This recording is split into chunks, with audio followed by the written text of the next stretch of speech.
ये हमारा पीसीसी, उसके ऊपर एक फुटिंग, ट्रेपेजॉइडल फुटिंग, फिर कॉलम चालू हुआ था आपका, एस्टिमेशन याद करते जाओ, एस्टिमेशन में कंस्ट्रक्शन प्रोसेस, कॉलम चालू हुआ, फिर उसके बाद कौन सी बीम आई थी आपकी? ग्राउंड बीम, ठीक है, ग्राउंड बीम, फिर उसके बाद ये फ्रेम स्ट्रक्चर बना हुआ है पूरा, फिर ये कॉलम जा रहा था ऊपर, फिर एक कॉलम जा रहा था, फिर एक कॉलम के बाद क्या है कि स्लैब बीम, क्लियर, तो स्लैब बीम के लिए फिर एक कॉलम ऊपर गया,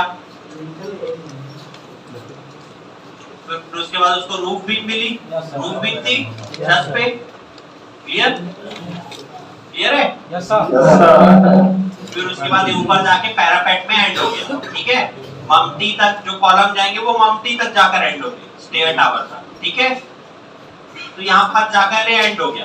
तो यहाँ पर जिसको कितने जंक्शन मिल रहे कॉलम को बताओ, कितने जंक्शन दिख रहे हैं आपको? 3 जंक्शन दिख रहे हैं आपको, 3 जंक्शन, एक कहाँ पर ग्राउंड बीम पर, एक कहाँ पर स्लैब बीम पर और एक कहाँ पर रूफ बीम पर, ठीक है। तो अब मैं आपसे सवाल पूछता हूँ कि ये जो कॉलम है, कॉलम, पूरा कॉलम, इस पूरे कॉलम में मैक्सिमम कॉलम पे लोड कहां पर आ रहा होगा?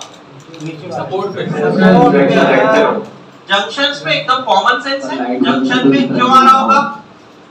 क्यों आ रहा होगा? क्योंकि भाई बीम से ही तो ट्रांसफर हो रहा है लोड, तो देखो हर जगह से बीम यहीं पर आ रहा है लोड, तो जब लोड वहां पर आ रहा है, वहां पर इतना दिक्कत है, तो भाई क्या समझ में आता है यहाँ से कि अगर कॉलम में कभी भी लैब आएगा तो कहां पर नहीं आना चाहिए? जंक्शंस, एकदम क्लियर है क्या वाली बात यहाँ से? तो जंक्शंस पर नहीं आना चाहिए, यानी कि ना तो इस जंक्शन में आएगा, ना ही इस जंक्शन में आएगा और ना ही इस जंक्शन में आएगा। अब लैब की बात कर रहा हूं मैं, लैब देना ही क्यों पड़ रहा है कॉलम पे? कोई बताएगा मेरे को, लैब दे ही क्यों रहे हैं यार कॉलम पे? ये नहीं, मान लेते 12 मीटर का नहीं है, 11.5 मीटर का है, तो भी क्यों नहीं दे सकते? सर इकट्ठे कॉस्ट नहीं कर सकते हैं। नहीं, और कुछ हाँ सर उसकी लंबाई ज्यादा रहेगी तो क्वेश्चन ये है कि कॉलम में लैब क्यों दे रहे हैं, एक बार में क्यों नहीं लगा दे रहे हैं? सर पूरी हाइट में लचक जाएगी तो काटने नहीं कर पाएंगे ना सर, स्ट्रेंथ रहेगी।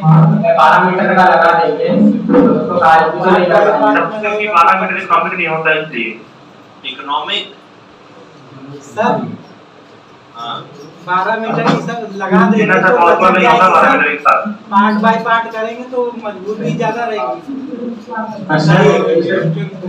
बकलिंग आ जाएगी ऐसे तो बकलिंग आ जाएगी, वेरी गुड। कोई है जो इचुच कर रहा है, कोई इचुच कर रहा है, बेंडिंग हो सकती है। और सर जो सेकंड फ्लोर के अंदर सरिया मतलब उसका डाया कम हो जाता है, उसका डाया कम हो जाता है।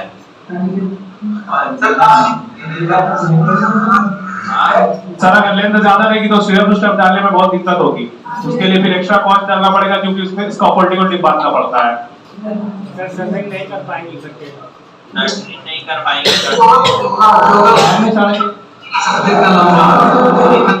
आप मटेरियल चलाने प्रॉब्लम होगा ये सब तो चीज बहुत बाद में आएगा, सबसे पहला चीज आएगा, सुनो ध्यान से, म्यूट कर लो सब। सबसे पहला चीज ये आएगा कि इसके जितने भी जंक्शंस कनेक्टिविटी होगी वो कनेक्ट ही नहीं हो पाएंगे अगर कॉलम एक बार में आ गया तो। समझ में आ रही है बात? आप एक बार में कॉलम को ग्राउंड बीम के नीचे तक ही कास्ट कर सकते हो, बस उसके ऊपर तक तो कर ही नहीं सकते। अब मान लेते हैं कि चलो ठीक है, एक बात के लिए हमने पूरा फ्रेम लगा के रख दिया कॉलम का, आपस में बांध भी दिया आपस में कि भाई वो एक जगह बेंड ना हो जाए, बकल ना हो जाए, गिर ना जाए, कुछ भी ना हो जाए, ठीक है। तब आप ये समझो कि पहले तो होगी फुटिंग डलेगी, फुटिंग मैश के ऊपर रेनफोर्समेंट बांधे जाएगा कॉलम का, फिर कॉलम का रेनफोर्समेंट बांधने के बाद फुटिंग की कास्टिंग होगी, फिर पेडस्टल कॉलम कास्ट होगा, फिर बैक फिलिंग होगा, फिर उसके बाद 1 लाइन ब्रिक वर्क होगा, फिर ग्राउंड बीम का शटरिंग बांधा जाएगा, फिर शटरिंग के बाद ग्राउंड बीम का स्टील बांधा जाएगा, ग्राउंड बीम के स्टील बांधने के बाद उसमें कंक्रीटिंग होगी, फिर उसके बाद अंदर बैक फिलिंग की जाएगी, फिर फ्लोर पीसीसी किया जाएगा। समझ रहे हो कितना सारा काम हो रहा है, कितना टाइम लग जाएगा, तब तक ये कॉलम की बैंड बन चुकी होगी। ठीक है, इसी वजह से ये कॉलम ही एक ऐसा मेंबर होता है पूरे बिल्डिंग स्ट्रक्चर में जो हमेशा स्टेज टू स्टेज कास्ट होता है। समझ में आई बात? हमेशा स्टेज टू स्टेज कास्ट होता है। आपके जितने फ्लोर होंगे उतने नंबर ऑफ लैब्स होंगे। जैसे कि यहां पर आपको कितने फ्लोर दिख रहे हैं? कितने फ्लोर दिख रहे हैं? 2 फ्लोर दिख रहे हैं। ये ग्राउंड फ्लोर, ग्राउंड बीम से स्लैब बीम के बीच में, और दूसरा फ्लोर स्लैब बीम से रूफ बीम के बीच में, G+1। क्लियर है क्या? तो जितने आपके फ्लोर उतने आपके लैब। तो यहां पर एक लैब आएगा, दूसरा लैब इस वाले जोन में आएगा, पहला लैब और दूसरा लैब, ताकि जो स्टेज ऑफ कास्टिंग है उसमें आपके कॉलम के फ्रेम को पूरा टाइम मिले, क्योंकि बहुत लंबा टाइम लगता है यहां पर पहुंचने में, बहुत लंबा टाइम, तब तक आपका फ्रेम ही डिसमेंटल हो जाएगा पूरा। तो इसी वजह से हमको लैब देना पड़ता है अलग अलग पार्ट। अब लैब कैसे देखते हैं, कैसे देते हैं, देखते हैं यहां पर।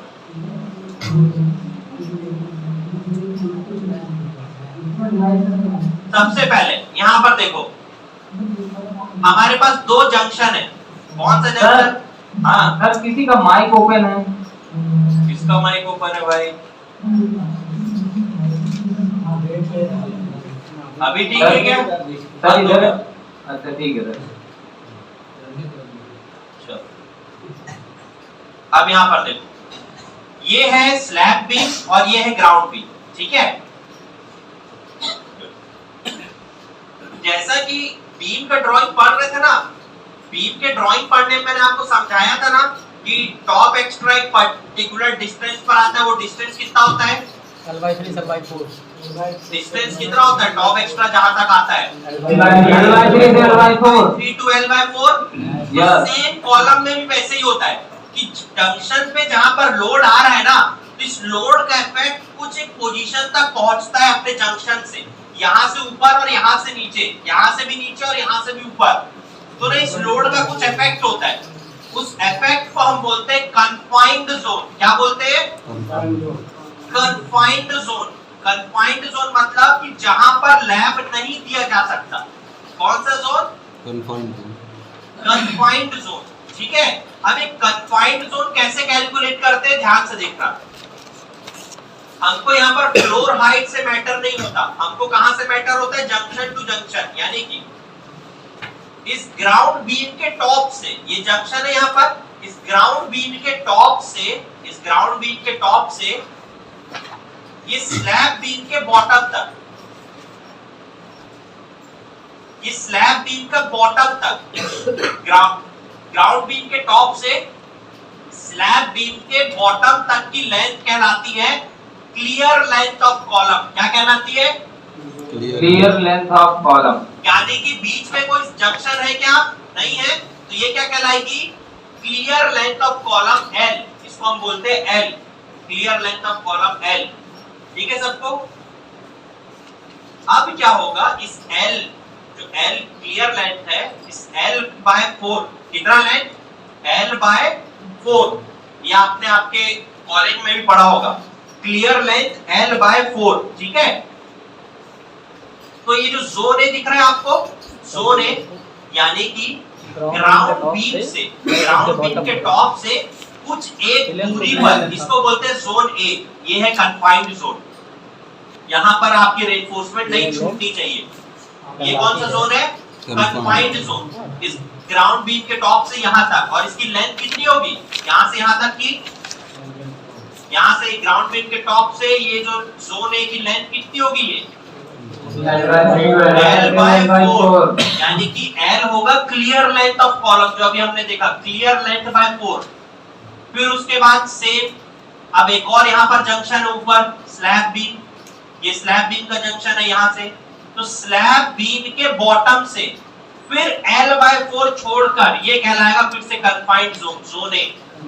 समझ में आई बात? ये कहलाएगा आपका जोन ए, यानी कि यहाँ पर भी रेनफोर्समेंट आके नहीं छूटेगा। तो अब जब ना ऊपर के जोन ए में नहीं छूट रहा, नीचे के जोन ए में नहीं छूट रहा, तो कौन सा जोन बच गया? जोन बी, ये बीच का पोर्शन। तो इसी वजह से कॉलम में हमेशा लैब इसके जोन बी के अराउंड आता है। समझ में आई बात? क्लियर है सबको? सबको क्लियर है? इसी वजह से लैब हमेशा इस जोन बी के अराउंड आएगा आपके कॉलम में, पूरा का पूरा। यही कहलाएगा आपका लैब जोन। तो ये जोन बी की वैल्यू कितनी हो जाएगी? क्या वैल्यू होगी जोन बी की?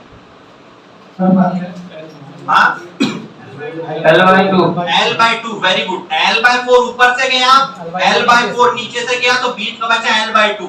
इसी L/2 में हमको लैब देना होता है कॉलम में। सबको समझ में आया तो हाथ उठाओ। क्लियर है क्या? सबको समझ आया? किसी कोई सवाल पूछना है पूछ लो, मैं वापस नहीं आऊंगा क्योंकि यहाँ पर जब एक बार पीपीटी में चले जाऊंगा। तो कोई सवाल पूछना है किसी को? चलो अब देखते हैं इसमें रेनफोर्समेंट कैसे लगती है। ठीक है, अब ये हमारा हमने बीम के फ्रेम को थोड़ा सा लाइट कर दिया। अब देखो सबसे पहली रेनफोर्समेंट देखो कहां से कहां तक लग रही है। देखो ध्यान से देखो, सबसे पहले ये आया फुटिंग, ये देखो आपकी फुटिंग की रेनफोर्समेंट, ये RA/RB का डायरेक्शन देखो। देखो ऐसा लगता है, ये देखो फुटिंग रेनफोर्समेंट लगी हुई है ऐसी, ये मैश लगी हुई है फुटिंग, ये देखो फुटिंग मैश, नीचे 50 mm का कवर, साइड से कवर है, देखो फुटिंग की मैश लगी हुई है ऐसा। ये हो गई हमारे RA वाली बात, ये जो ब्लू कलर से दिख रही है, ये पिंक कलर से दिख रही है RB वाली बार, ऐसा फुटिंग मैश लगी हुई है ये। अब फुटिंग मैश लगी हुई है, फुटिंग मैश के ऊपर देखो एक कॉलम की रेनफोर्समेंट रखी हुई है इस तरह से, देखो कॉलम की रेनफोर्समेंट ऐसा। हमारी ये जो पिंक कलर से दिख रही है ये 16 डाया की है, और येलो से दिख रही है 12 डाया का है। 16 डाया का ये पिंक वाला, 12 डाया का ये येलो वाला। ठीक है, तो अब देखो ये रेनफोर्समेंट ये ऐसे ऊपर गई, ये पूरी की पूरी कॉलम की रेनफोर्समेंट कहां तक पहुंची भैया? अभी पहुंची ग्राउंड बीम तक। ये देखो ग्राउंड बीम तक पहुंची। अब सबसे पहला ये है ग्राउंड बीम के ऊपर मेरा जोन 1 यानी कि ग्राउंड फ्लोर। ग्राउंड फ्लोर के सेंटर पर अब देखते हैं कैसा, ये ग्राउंड बीम ये जोन ए से ऊपर गई। अब जोन ए से कुछ दूरी ऊपर जाकर ये छूट रही है ऐसा, इस तरह से ये जोन ए के ऊपर आकर यहाँ पर छूट रही है। अब ये देखो कैसे छूट रही है, ये देखो ये टोटल कितनी नंबर ऑफ बार है हमारे कॉलम में? टोटल कितनी नंबर ऑफ बार है? 8 है।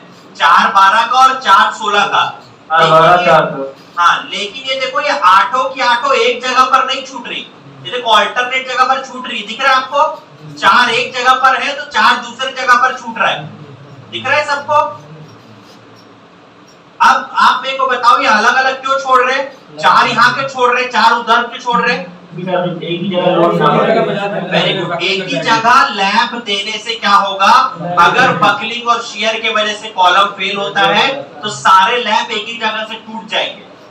इसी वजह से ऑल्टरनेट लैब देना होता है। IS कोड 13920 में भी ये लिखा गया है कि not more than 50% area of the cross section of lap should come at single position. इसका मतलब कि 50% से ज्यादा नंबर ऑफ रेनफोर्समेंट एक जगह पर लैब नहीं हो सकता।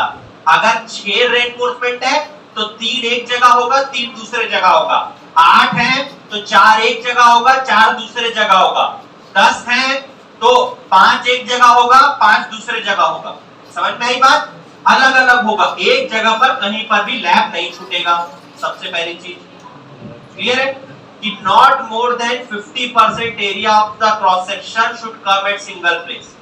एक जगह पर क्रॉस सेक्शन पर लैब नहीं आ सकता कभी भी। दूसरा क्या बोलता है कि अब चलो ठीक है, ये इसको ऊपर करना है, ऑल्टरनेट रखना है, तो ऑल्टरनेट रखने में इनके बीच का दूरी कितना होना चाहिए कि ये जितना छूटा है, ये वाली जहां पर अगर छूटी है और ये यहां पर अगर छूटी है, इसके बीच का ये डिस्टेंस कितना है?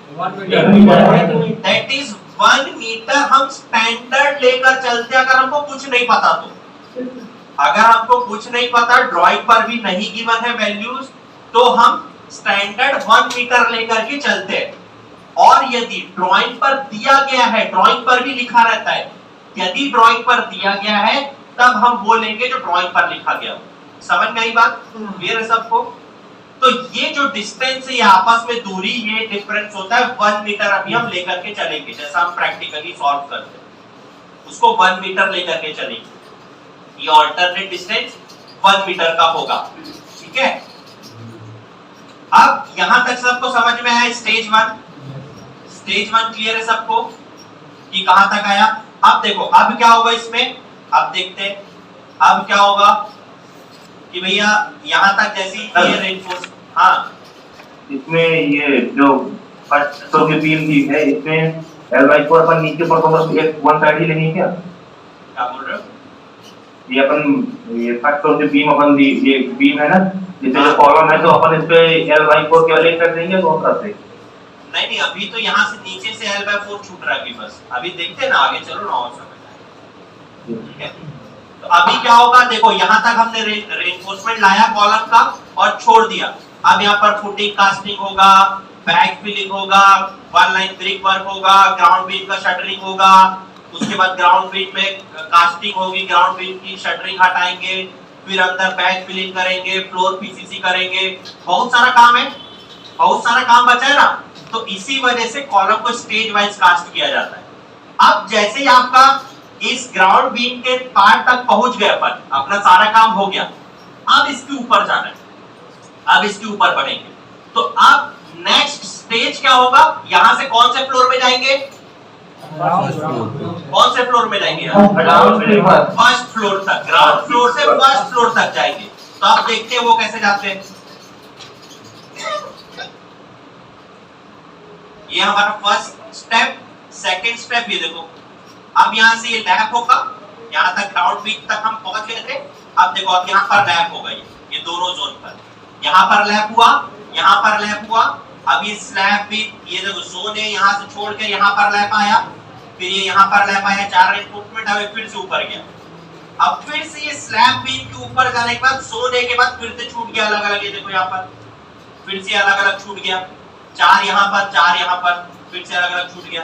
देखो लैप कैसे होता है, देखो यहां पर ये देखो लैप हुआ, ये देखो ये रिंग लैप हुई है रेनफोर्समेंट यहां पर। ये लैप पूरी की पूरी रेनफोर्समेंट 4 यहां पर हुई। और लैप भी देखो अल्टरनेट होता है ना, ऐसा नहीं होगा 4 रेनफोर्समेंट लैप हो रहा है तो एक ही साइड के चारों रेनफोर्समेंट को लैप कर दिया गया। एक एक छोड़ करके लैप हुआ है, ठीक है, एक एक छोड़ करके लैप हुआ है यहां पर। ये देखो ये पिंक यहां पर है, फिर ये येलो है, फिर ये पिंक है, एक एक छोड़ करके लैप हुआ। ऐसा नहीं कि चारों एक साइड के लैप हो जाएंगे, नहीं, ऑल्टरनेट लैप होगा। ठीक है, ये देखो यहां पर लैप हुआ। तो यहां से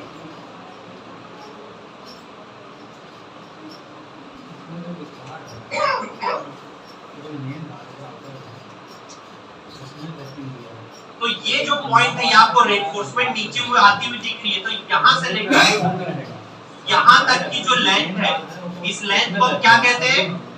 लैप लेंथ। यहां से लेकर यहां तक की जो लेंथ है, इसको हम कहते हैं लैप लेंथ। क्या कहते हैं?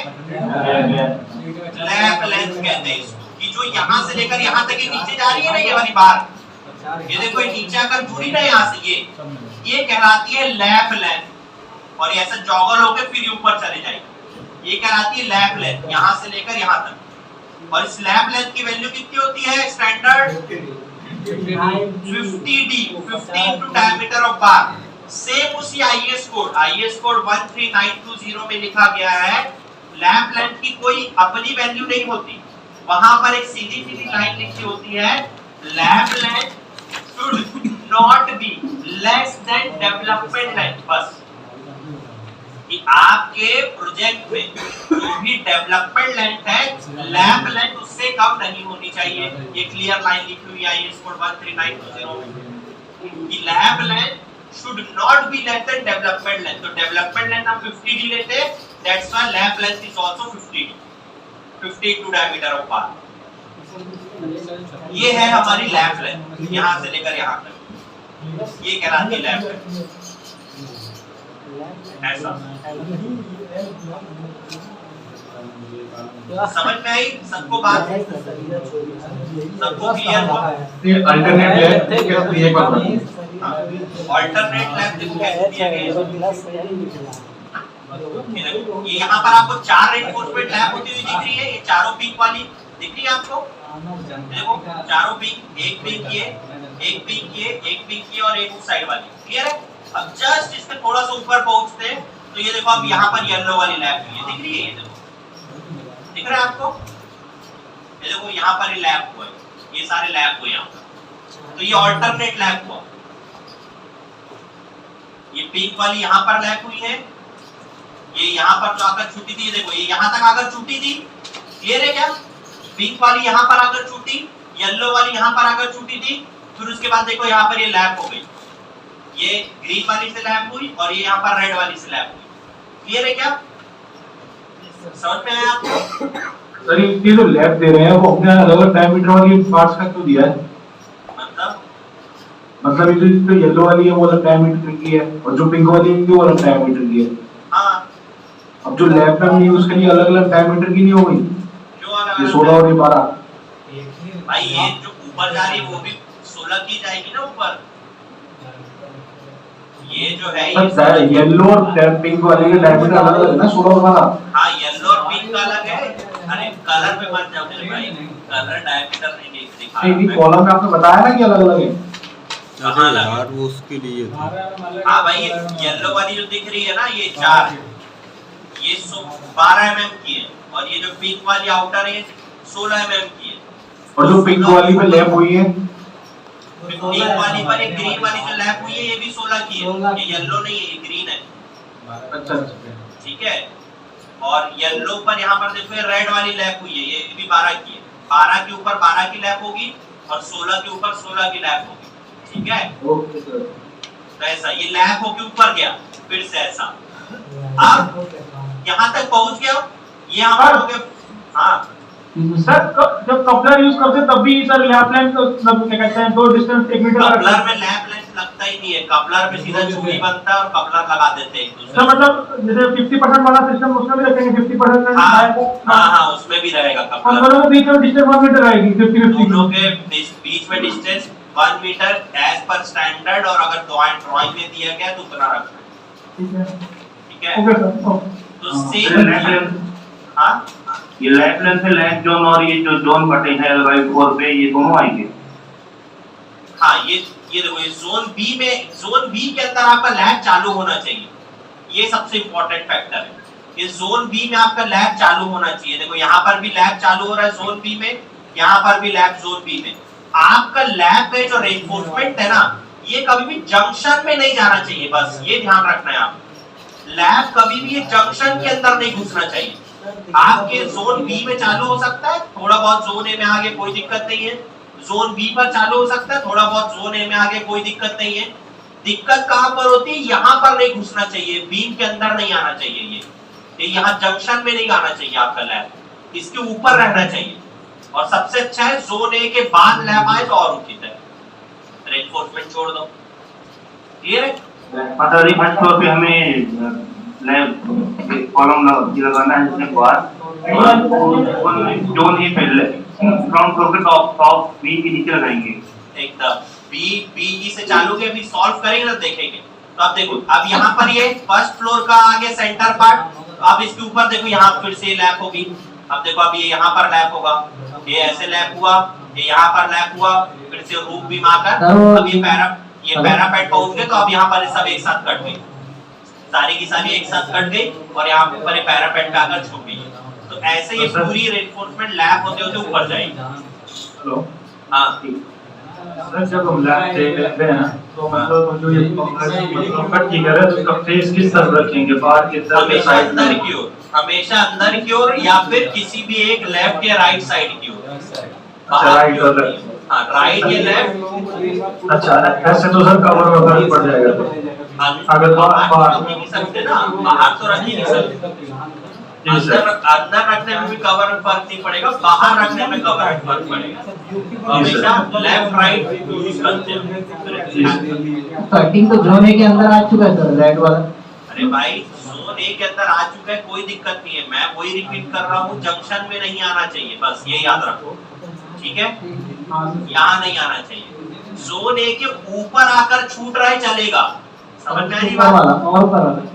और ऊपर वाला भी कोई दिक्कत नहीं है। देखो ये देखो यहाँ पर ये सब चलता है, कोई दिक्कत नहीं है, ये सब चलता है। यहाँ नहीं आना चाहिए, ये इधर नहीं घुसना चाहिए बस लैब। ये सर जो दूसरा जा रहा है तो ये तो जोन ए में पहुंच जाएगा ना, 5 किलोमीटर। भाई कोई तो मैं कह रहा हूँ कन्फाइंड जोन का मतलब ये थोड़ी ना कि यहाँ पर रिइंफोर्समेंट नहीं आ सकता।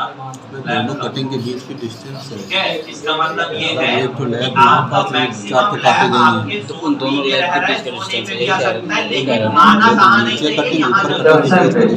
हाँ, यहाँ नहीं रुकना चाहिए, ठीक है।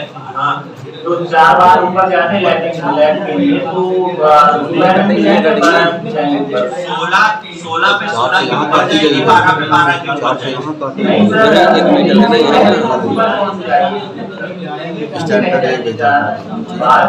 वो 12 mm के रहेंगे या फिर ऊपर 16 mm के ऊपर जाएंगे या फिर कोई भी ऊपर नीचे करना भाई जो ऊपर नीचे करेगा, जो 16 का है उसके ऊपर 16 का ही जाएगा ना। नहीं सर, ऊपर तक कौन सी बात है? कोई भी ले जाओ, कोई भी आपके ऊपर है, जो लेकर बोल रहे हो। 16 लेकर जा रहा है 16 ले जाओ, 12 लेके जा रहा है 12 ले जाओ। सर क्या करना पड़ेगा? एक जगह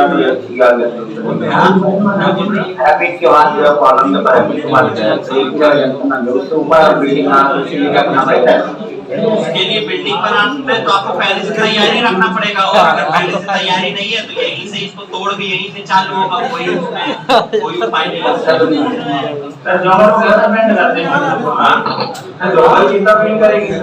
जॉगर का बैंड एंगल कुछ नहीं होता, 1:6 का स्लोप मेंटेन करने बोलते हैं, लेकिन कहानी नहीं अच्छा लगता है सुनना 1:6 का स्लोप।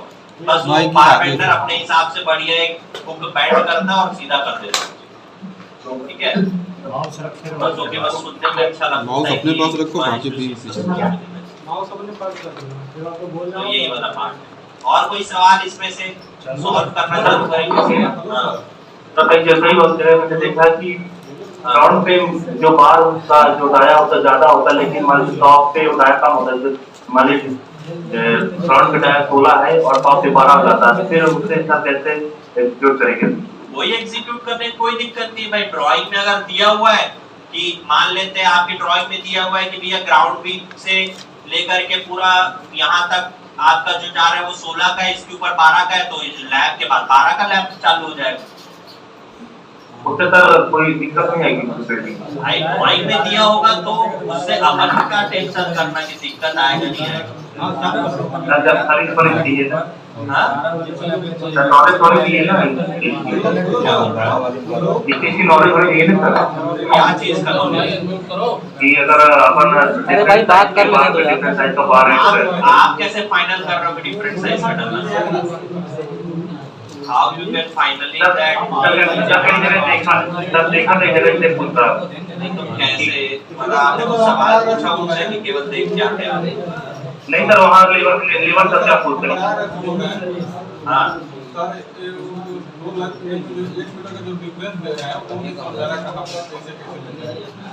कैसे देते हैं? अगर एक बार 2 मीटर की कट रही है तो उसके बाजू वाली कितने की कटेगी? 3 मीटर 3 मीटर की, बस वो गैप अपने आप 1 मीटर का आ जाएगा। सर ये जो आप बता रहा हूँ।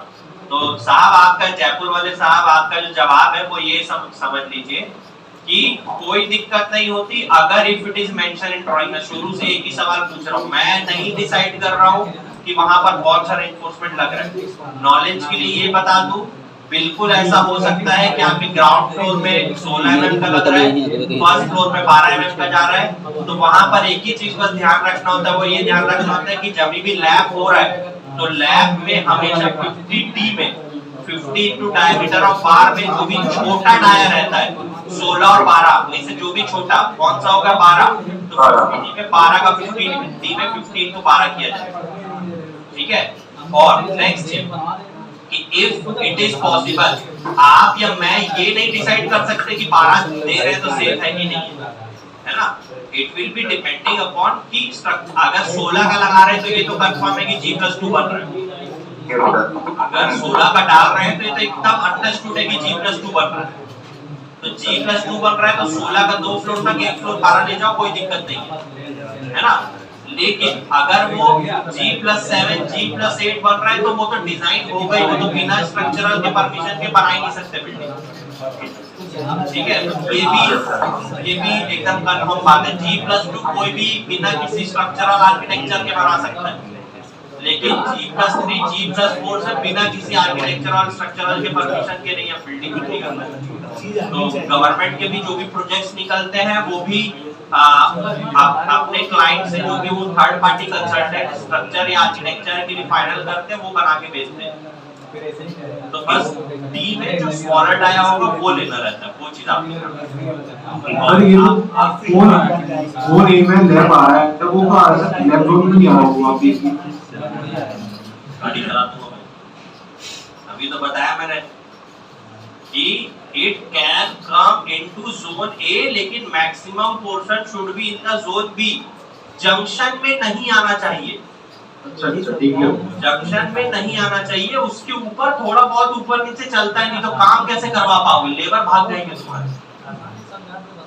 चलो भाई साहब, आप कुछ एक सवाल पूछ रहे थे, ये देखो यहाँ पर देखो, अगर आपने कोई भी एक रेनफोर्समेंट जो 3D में कोई देखना चाह रहा है प्रयागराज,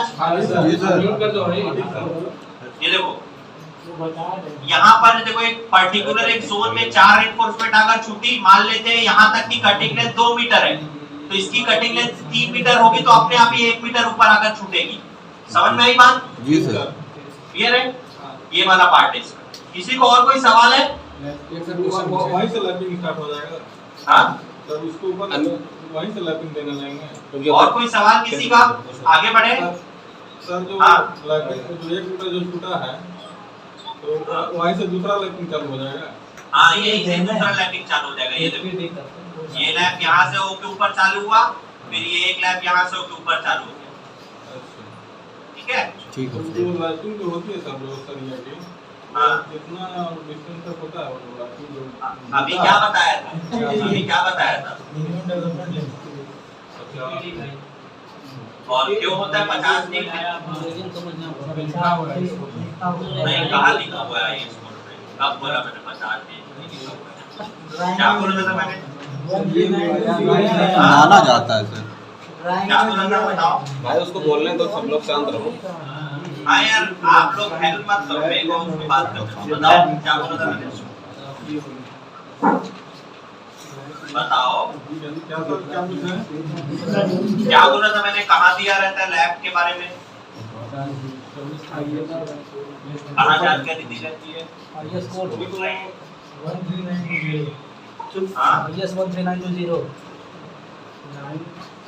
हाँ आओ यार, वो कर दिया है। आईएएस कोड का नाम क्या था? कौन सा आईएएस कोड? कौन लिया भाई, बता दो भैया। कौन सा आईएएस कोड? अरे उन्हीं को कोई बता दे यार। IS 19320। 13920। ठीक है, क्या लिखा रहता है उसमें? क्या लिखा रहता है उसमें? लिखा रहता है कि lab length should not be smaller than development length. बस क्या लिखा रहता है? Not should be smaller than, यानी कि जो भी आपकी प्रोजेक्ट में डेवलपमेंट लेंथ होगी उससे कम नहीं लेना चाहिए लैब लेंथ। क्लियर है बॉस? जी सर। Yes boss. तो ये सारे पॉइंट्स लिखते जाइए आप लोग। हाँ, जैसा कि हमारे कॉलम में अगर 4 ही बार हो तो वो जो है हमारी अल्टरनेट डिस्टेंस क्या देंगे सर को, तो कौन सी बार अल्टरनेट ले जाएंगे? अगर 4 बार है कॉलम में तो अल्टरनेट देनी पड़ेगी या नहीं देनी पड़ेगी? अल्टरनेट तो हर केस में देनी पड़ेगी, चाहे 4 रखी हो चाहे 6 चाहे 10। तो 2 बार अल्टरनेट ले जाएंगे और 2 बार नीचे रखेंगे। नीचे रखेंगे। ठीक है सर। सर एक क्वेश्चन है सर, अब देखो कॉलम सॉल्व करने के लिए एक ही चीज बस ड्राइंग में पढ़नी होती है, दैट इज एलिवेशन प्लान। आपने एलिवेशन पढ़ लिया होगा एस्टिमेशन में, वही हमारे सर एक क्वेश्चन था सर, आपने अभी बताया सर दो डाया आपका लगा हुआ है 16 का 12 का, तो हम जो लेफ्ट लेंगे 12 उसके छोटे वाले डाया का लेंगे, अगर सर 12 में वाला नीचे हो जाए 16 में ऊपर हो जाए तो सर कैसे? ऐसा हो ही नहीं सकता, हो ही नहीं सकता। आप खुद सोच के देखो ऐसा हो सकता है? मतलब ये तो आप वही बात बोल रहे हो कि आपके पाँव ऊपर लग जाए और हाथ नीचे लग जाए, माइक बात बताया जी नहीं हो सकता। तो लॉ कुछ चीजें लॉ के अकॉर्डिंग नहीं आवाज स्लो आ रही है, माइक बात आवाज स्लो आ रही है। अभी आ रही है ठीक? अभी कड़क आवाज आ रहा है, चलो बढ़िया।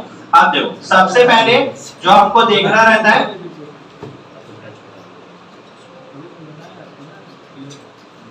तो अब जो हमको सबसे पहले चीज देखनी होती है दैट इज जयपुर। बाकी लोग किधर है?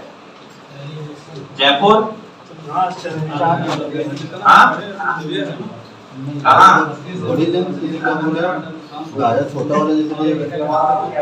Dilip sir, Dilip sir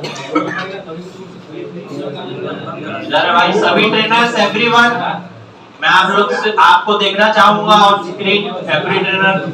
hello guys, hello all, please make sure आप सब नोट्स बनाते जा रहे हैं कि नहीं, सब समझते जा रहे हैं कि लखनऊ से सर। हाँ हाँ चलो सभी लोग देखते जाओ सब नोट्स बना रहे हैं कि नहीं। चलो चालू करते हैं।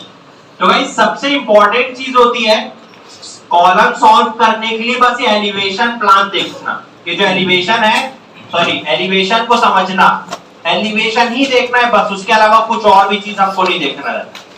सबसे पहले ये एनजीएल नेचुरल ग्राउंड लेवल, इसके नीचे फाउंडेशन कितना गया हुआ है हमारा? 150। एनजीएल से नीचे 1500। Very good 1500। इसके बाद ये प्लिंथ लेवल कितना है हमारा? 900 बस, वेरी गुड। अब प्लिंथ लेवल के बाद एक ग्राउंड फ्लोर का स्लैब लेवल, इसका हाइट कितना है? 3 मीटर। प्लिंथ लेवल से यहाँ तक कितना? 3 मीटर। 3 मीटर जी। 3 मीटर। और एक ग्राउंड फ्लोर स्लैब से लेकर रूफ स्लैब लेवल का कितना डिस्टेंस है?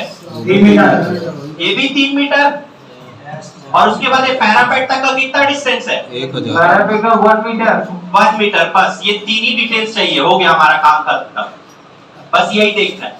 अब बस एक चीज और, अगर आप मम्टी सॉल्व कर रहे होगे तो ground level A slab level से रूफ स्लैब से मम्टी के कॉलम का हाइट कितना दिया हुआ है? मम्टी के कॉलम का हाइट 2100 2.1 मीटर। यही चीज देखना है हमको, खाली 3-4 पॉइंट बस, कि कौन सी चीज कहां से कहां तक जा रही है।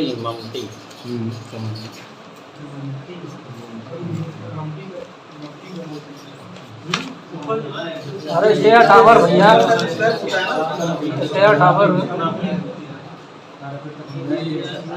यही सारी चीज आपको देखना रहता है कि कौन से लेवल कहां से कहां तक पहुंच रहे हैं। यहाँ पर सबको क्लियर है कि लेवल आप तो एस्टिमेशन पे करके आए गए होंगे, उसमें मेरे को समझाने का जरूरत नहीं आपको। अब नेक्स्ट इसके आगे बढ़ते हैं। सबसे इंपॉर्टेंट चीज है यही लेवल्स, और इस लेवल के बाद जैसा कि अभी मैंने आपको डायग्राम पर भी दिखाया, ये कॉलम यहाँ चालू होता है। हाँ सर पिछली स्लाइड में ये लेवल वगैरह कुछ लिखा है ना सर, 2100 वगैरह, ये क्या लिखा हुआ है? कहाँ पर? हाँ ये देखिए सर, लिखा हुआ लेवल 2900। हाँ ये सर क्या है लेवल? आपने चेतन सर से नहीं पूछा क्या है ये? नहीं सर उसमें नहीं। लेवल वो जो रहते हैं, ठीक समझ गया भाई। फेस लेवल होता है ना, कौन सी चीज किससे कितनी आगे निकली हुई है। जब आपको फ्रंट एलिवेशन दिखाते तो ये नहीं पता चलता ना कौन सी चीज कितने आगे पीछे है। हाँ जी समझ में। तो वो जो लेवल यहाँ पर फेस लेवल जो दिखे होते हैं, इसका मतलब कि ये इतना आगे निकला हुआ है या ये इतना पीछे है। ठीक है चलो, तो अब देखो ये ऐसा साइड का इमेज है, देखो यहाँ पर इसने एक जगह पर लाके काटा हुआ है, ये मैंने इसीलिए निकाल के रखा हुआ है। ये देखो ये सब मिस्टेक है, ऐसा नहीं होता है, ये सारी गलतियां हैं। ये कॉलम यहाँ से चालू होता है, ये ऑल्टरनेट कटना चाहिए, यहाँ पर थोड़ा बहुत ऑल्टरनेट काटा हुआ, यहाँ तो ऑल्टरनेट काटा ही नहीं हुआ। ठीक है, तो ये सारे मिस्टेक्स नहीं करना होता, इस चीज का ध्यान रखना है आपको हमेशा। ठीक है, यही सारी चीज चेक करना है, और इंटरव्यू में यही सारी चीजें आपका लेवल बढ़ाती है जब आप ये सारी चीजों के बारे में बताते हो। तो अब देखो कॉलम यहाँ पर देखो एक साथ काट के छोड़ा हुआ है सारा का सारा रेनफोर्समेंट, ऐसा नहीं करना होता है। जैसे देखो यहाँ पर सब किया हुआ है, ये सब नहीं करना है, एक साथ नहीं काटने का। यहाँ पर देखो, इसमें देखो अल्टरनेट दिख रही है आपको, ये है एग्जैक्ट पैटर्न आपके कॉलम को लगाने का। यहाँ पर देखो कितना बढ़िया तरीके से अल्टरनेट लैब के लिए तैयारी किया गया, ऐसा करने का रहता है हमको। ये this is the actual process कि कैसे अल्टरनेट लगना चाहिए सारा रेनफोर्समेंट। देखो आधे ऊपर छूटे आधे नीचे, बढ़िया 1 मीटर का डिस्टेंस सबके ऊपर दिख रहा है एकदम अच्छे से। तो this is the correct procedure कि कैसा भैया लैब छूटना चाहिए अल्टरनेट। तो ऐसी कुछ इमेजेस है जो आपको लैब समझने में हेल्प करती है। ये मेरा साइड का वीडियो देखो, ये अल्टरनेट लैब, कुछ इधर कटे कुछ ऊपर कटे, है ना। तो ये सारा चीज आपको समझना है, साइड पर एग्जीक्यूट करवाना है। आप देखो ये चीज समझना है कि हर चीज 100% इट इज नॉट पॉसिबल कि आप एकदम पिन पॉइंट एक्यूरेसी में सारी चीजें निपटा दो। लेबर्स वर्कर्स भी काम तभी कर पाते हैं जब हम थोड़ा बहुत चीजों को एडजस्ट करके चलते हैं। ठीक है, तो काम तभी हो पाता है। तो उसी एडजस्टमेंट को समझते हुए भी आपको काम करवाना है आपके कंस्ट्रक्शन साइट पर। तो सेम वही चीज जो मैंने लैब बताया था आपको कि कौन सी चीज लैब कहलाती है भैया, जो ऊपर से जाकर नीचे लेंथ निकलती है, यानी कि इस पॉइंट से लेकर यहाँ नीचे तक की लेंथ, ये कौन सी लेंथ कहलाएगी, लैब लेंथ। क्लियर है, ये कहलाएगी लैब लेंथ। और इस लैब लेंथ की वैल्यू कितनी होगी, 50 डिग्री, क्योंकि ये 50 डिग्री इसी वजह से है कि डेवलपमेंट लेंथ की भी उतनी ही वैल्यू दी गई है। सबको क्लियर है क्या, एवरीवन अंडरस्टूड? चलो, तो बस ये कुछ बेसिक पॉइंट्स है। अब चालू करते हैं सॉल्व करना। कॉलम को आप सारी चीजें समझ ही गए हो, यहाँ पर देखो लैब हुआ है 3D। आगे बढ़ते चलो। अब आपके पास ऐसा एक डायग्राम है। अब क्या होता है, ये वाला जो डायग्राम आपको दिख रहा है ना, ये डायग्राम हमको जनरली मिलता नहीं है कंस्ट्रक्शन साइट पे। ये अंडरस्टूड होता है साइट इंजीनियर लोगों के लिए। दिख रहा है क्या, जनरली क्या होता है ना, ये हमको नहीं मिलता कंस्ट्रक्शन साइट पर। ये मैंने पीपीटी में ही बनाया है आप लोगों के लिए। क्यों नहीं मिलता, क्योंकि ये ना अंडरस्टूड प्रोसीजर होता है एक साइट इंजीनियर के लिए। स्ट्रक्चर वाले ऐसा बना करके नहीं देते। आपकी ड्राइंग में देखो 2 कॉलम का क्रॉस सेक्शन दिख रहा है, C1 C2, बस उतना ही बना के देता है।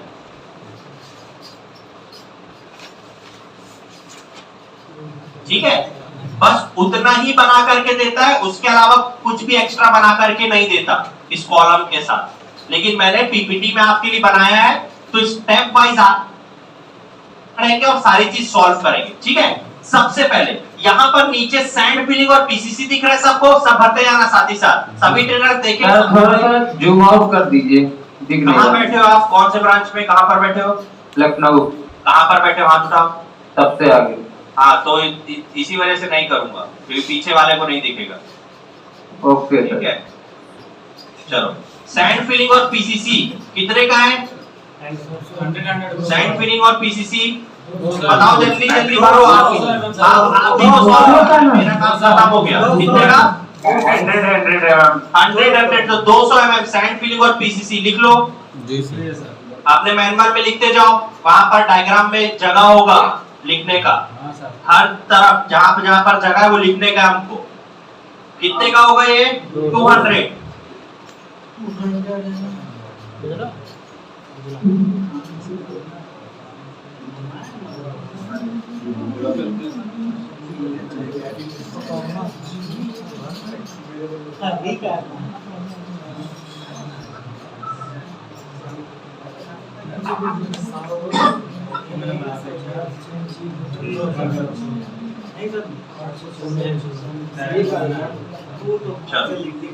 इसके बाद नेक्स्ट, ये जो आपका डेप्थ ऑफ फाउंडेशन कितना है?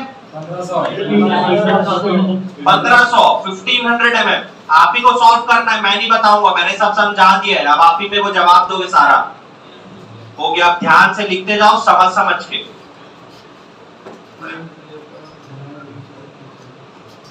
₹1500 ये ग्राउंड लेवल तक पहुंच गए। उसके बाद है one line brick work. One line brick work कितने का है? 100 लाइन ब्रिक वर्क 100 mm। तो यहाँ पर लिखो 100 mm, यहाँ पर लिखो 100 mm। One line brick work 100 mm।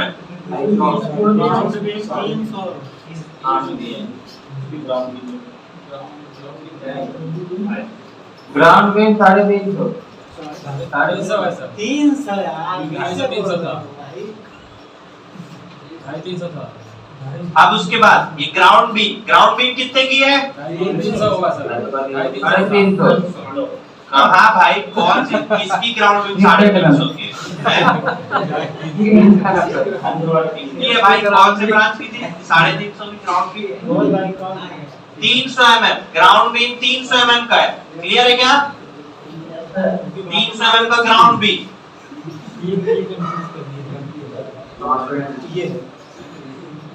अब एक ग्राउंड लेवल से प्लिंथ लेवल कितना ऊपर है? ग्राउंड लेवल से प्लिंथ लेवल 900 mm। ये 900 mm इसका हो गया 900 mm। ग्राउंड लेवल से था ना एनसीएल से। अब अगर मैं आपको कहूं ग्राउंड लेवल कि आप मेरे को बताओ कि ये ग्राउंड बीम के टॉप से, ध्यान से सुनना, ग्राउंड बीम के टॉप से प्लिंथ लेवल के बीच की दूरी कितनी हो जाएगी? 500। कैसे? ये total 900 minus ground beam 300 minus one line brick work 100, तो ये हो जाएगा 500 mm, 500 mm। 500 उधर सब ये लिखते जाओ क्योंकि आप ही को कैलकुलेट करके बताना है मुझको पूरे का आंसर।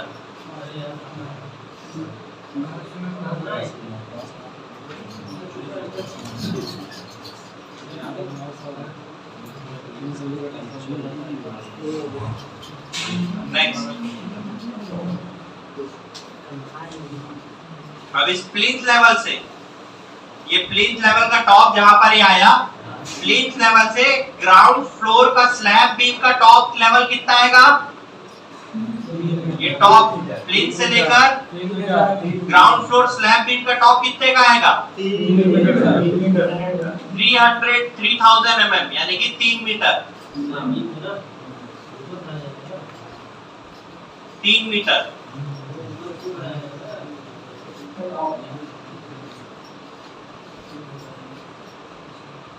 अब ये ग्राउंड फ्लोर स्लैब बीम से रूफ फ्लोर स्लैब बीम का डिस्टेंस वो भी 3 मीटर। सेम, ये भी 3 मीटर।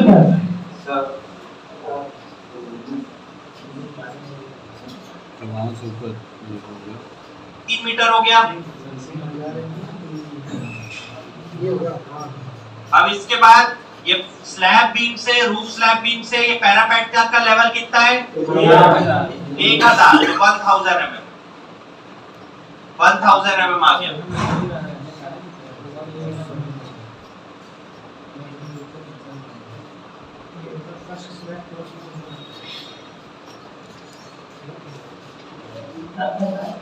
अब ये स्लैब बीम कितने की है?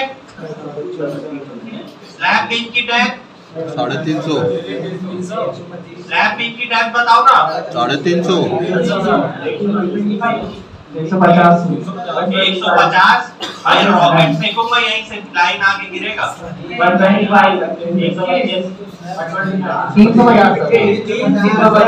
स्लैब बीम की डेप्थ पूछ रहा हूँ 150। 350 है ना भाई स्लैब बीम? जी सर। वो चेतन सर को बताता हूँ।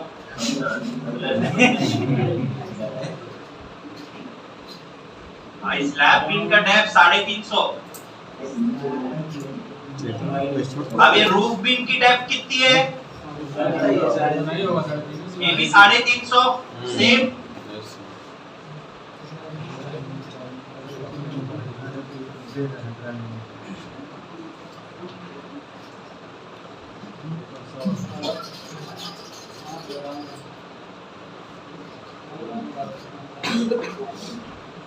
लिख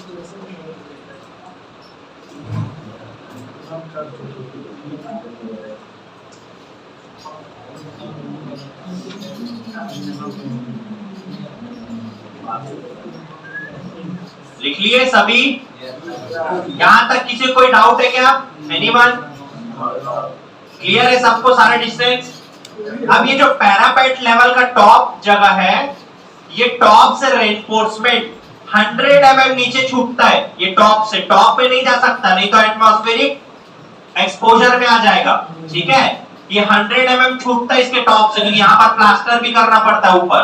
तो ये 100 mm पैरापेट के टॉप से आकर नीचे छूटेगा। यहाँ पर ये 100 mm 100 mm नीचे, क्लियर है? 100 mm नीचे आकर के छूटेगा ये। पैरापेट से 100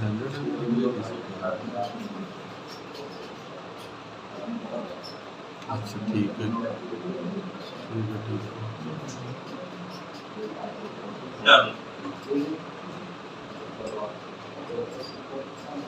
अब आप मेरे को, ये तो हो गया बेसिक जनरल डिटेल्स पूरे कॉलम को निकालने के लिए। अब हमको निकालना रेनफोर्समेंट के लिए मेन डिटेल्स कि कहां से निकलेगा। अब आप मेरे को बताओ कि ये फर्स्ट फ्लोर में, सॉरी ये ग्राउंड फ्लोर में लैब कहां पर आएगा?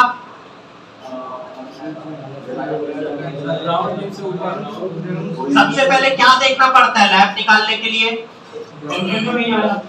जंक्शन पे नहीं आना चाहिए। तो कैसे कैसे पता चलेगा जंक्शन में कहां पर नहीं आना चाहिए? निकालना पड़ेगा ग्राउंड फीट के ऊपर। तो लेंथ कैसे पता चलेगी? एल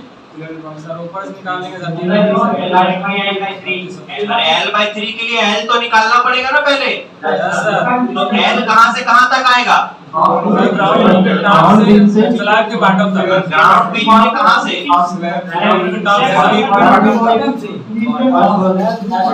चलो बताओ L की वैल्यू बताओ। यहाँ पर L लिखा हुआ है, L का वैल्यू बताओ मेरे को कितना आएगा? 3150। L का वैल्यू बताओ।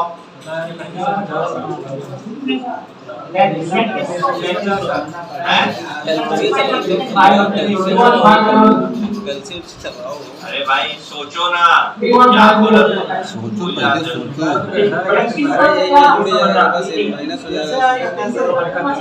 3350 नहीं आएगा। 3150 वेरी गुड। कैसे 3150? मैंने क्या बोला था? ग्राउंड बीम के टॉप से, ग्राउंड बीम के टॉप से स्लैब बीम के बॉटम तक का distance clear length of column कहलाता है। याद आया ना? क्लियर लेंथ भैया, ये बीम के टॉप से इसके बॉटम तक ही तो क्लियर कहलाएगा। समझ में आई बात? तो ये क्लियर लेंथ कैसे निकलेगा? यहाँ से यहाँ तक 500, 3000 माइनस 350 तो 3150। सबको समझ में आया? किसी को नहीं समझ आया तो पूछ लो। क्लियर है? मैं वापस नहीं आऊंगा इस पार्ट में। 3250 है। क्लियर है सबको? कहाँ पर नहीं समझ में आया आपको?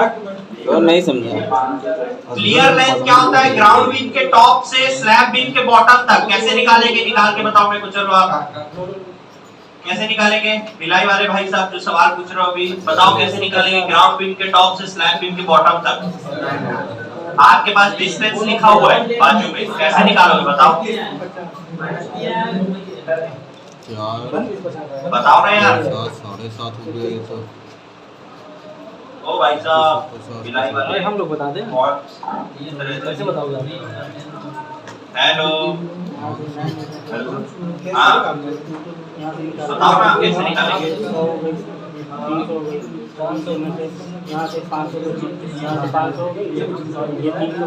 नाम क्या है आपका? एक बार हाथ उठाओगे। हाँ ग्राउंड बीम के टॉप से या स्लैब बीम के बॉटम तक का डिस्टेंस निकालना है। कैसे निकलेगा? ग्राउंड बीम के टॉप से मतलब यहाँ से हमको यहाँ तक जाना है, तो यहाँ से आप चले जाइए। 3500 दिख रहा है, फिर क्या करना पड़ेगा? 350 घटाना है।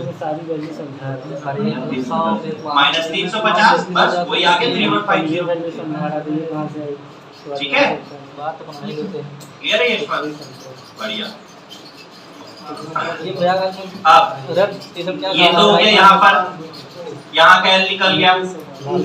अब फर्स्ट फ्लोर का एल, यहाँ पर जो एल है यानी कि स्लैब बीम के टॉप से रूफ बीम के बॉटम तक का डिस्टेंस, ये कितना निकलेगा यशवंत? ये कैसे निकलेगा आप बताओ? हमारे पैरों यहाँ का एल कैसे निकलेगा? हाँ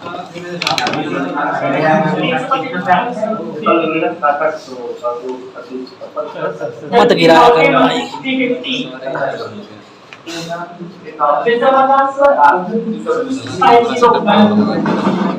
करेक्ट। यशवंत आप बताइए कितना है भैया? 2650। कैसे पता चला? 3000 में से इतना घटा देंगे। क्या में से क्या? 3000 में से 350। 3000 में से यहाँ से लेकर टॉप तक का 3000 था, 350 माइनस किया तो 2650 आ गया।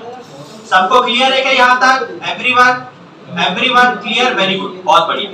अब क्या क्या करने का है? अब केवल L/4 छोड़ना है हर जगह से, L/4 ठीक है। तो यहीं से चालू करते हैं रैंडम। सबसे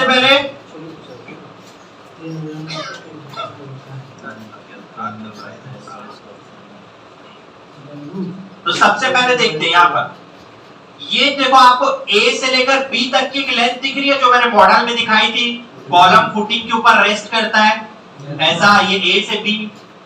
तो इसकी लेंथ कितनी होती है किसी को पता है? मिनिमम 300। किसी को पता है इसकी लेंथ? 60D। और कोई एनीवन? 300 mm। 300 mm। क्यों? जनरली ऐसा ही लेते हैं।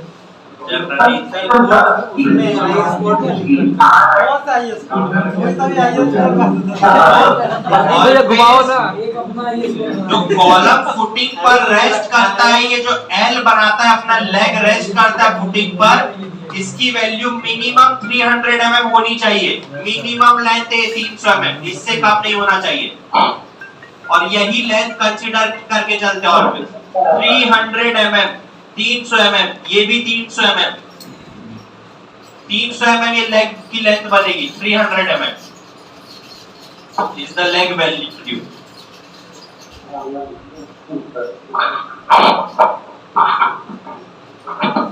300 mm।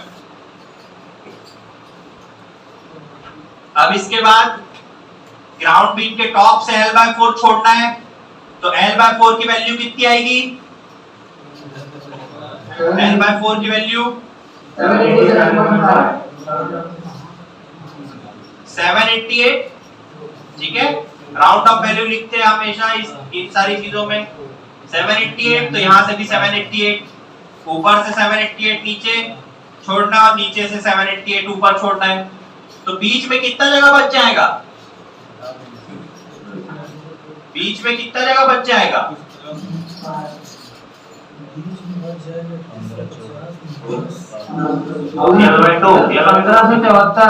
1574। देखते कितना जगह बच रहा है, मतलब 1575 बच रहा होगा। ठीक है, तीनों चारों को जोड़ोगे तो 1575 बच रहा होगा। क्लियर है क्या? यहाँ तक किसी को कोई डाउट?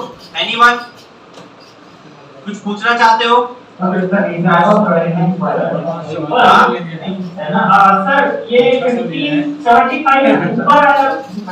788 नीचे है, तो हाफ है। मतलब वो 788 मीटर से नीचे लिखा है, वो सर 1/2 है, 1.575। क्या बोल रहा है भाई? फिर से बोलो आप। सर जो 900 के बाजू में 788 लिखा है, हाँ सर वो L/2 नहीं होगा? L/4 है नहीं, ये 4 लिखा है भाई। L/4 2 कहाँ से दिख रहा है? 2 तो मेरे को कोई एंगल से नहीं दिख रहा। आप अपने मैनुअल पे देखो ना, मैनुअल में देखो, स्केलिंग पर मत जाना ना, स्केलिंग पर मत जाना ड्राइंग के, ठीक है। ये पीपीटी में बना इसलिए थोड़ा इसमें थोड़ा नहीं ज्यादा इसमें स्केलिंग बिगड़ा हुआ है। स्केलिंग पर मत जाओ, डिस्टेंस पर जाओ, ठीक है।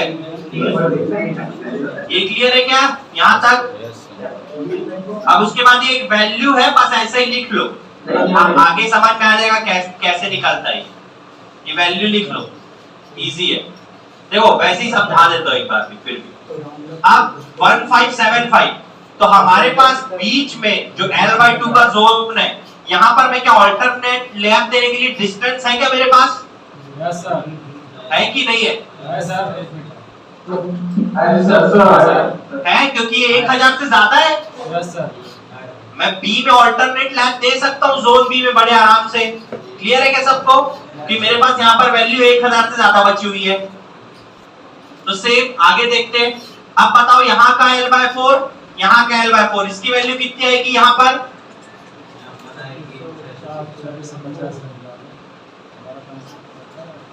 यहाँ पर L/4 की वैल्यू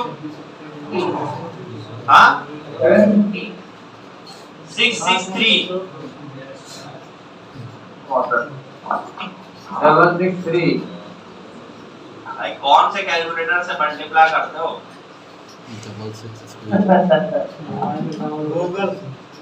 663, यहाँ भी 663, तो बीच में कितना बच जाएगा? 1324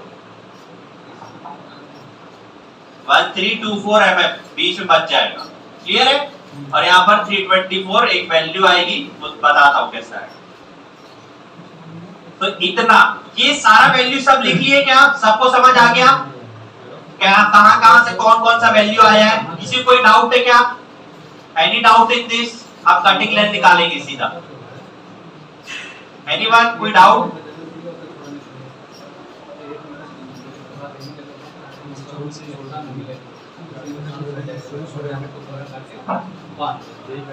तो अब देखो हमने नाम कैसा दिया है, यहाँ पर देखो हमने नाम दिया है कुछ, एक ऐसी रैंडम नाम दिया है। आपको 12 में कभी निकालना है 16। हाँ अरे 324 कैसे आया था सर? हाँ पर ये अगर आगे बताऊंगा, जैसे फॉर एग्जांपल ये छोटा लैप है यहाँ पर ये, और ये ऊपर तक अगर छूट रही है तो दोनों के बीच का अगर डिस्टेंस 1 मीटर हटा दूंगा तो ये डिस्टेंस कितना बचेगा? 575 ही बचेगा। कैसे बोल रहा हूं?